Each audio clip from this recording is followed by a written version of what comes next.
家好啊，歡迎嚟到貓廚房。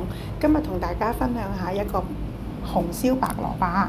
呢個餸呢，而家好合時啦，亦都係非常之好味，材料又簡單，製作容易。我哋而家準備開始做咯喎。首先我哋先將買翻嚟嘅蘿蔔刨咗個皮佢啦，跟住呢，就準備埋啲料頭，切好晒備用就可以㗎啦。跟住呢，我哋先將蘿蔔呢切成一碌碌。即係一嚿嚿，好似個金錢咁樣啦。咁然之後，我哋將佢個邊呢就收一收完佢啦。收落嚟嘅蘿蔔絲，我哋唔會抌，亦都唔會浪費啦。咁我哋就愛嚟蒸蘿蔔絲飯啦。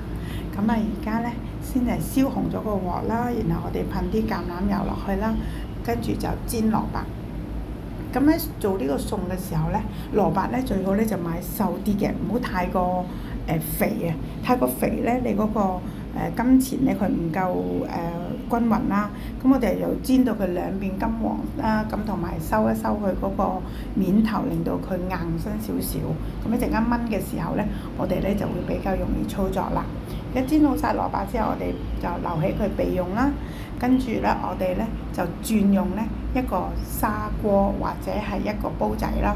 總之煮完可以佢細啲嘅容易啲收汁啊，容易啲燜咯。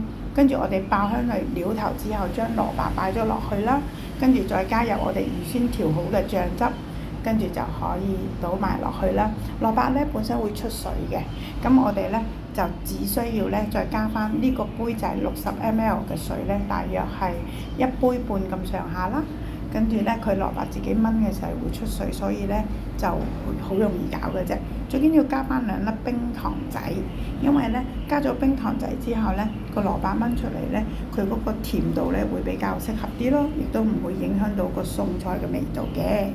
跟住攪好靚啦，燜完之後，咁我哋繼續燜到去收汁啦，用大火啦。呢個時候大火收汁之後呢，咁其實呢個餸基本上完成啦。呢個時候都可以試下味啦。如果唔夠鹹呢，我哋就可以加啲鹽調味啦。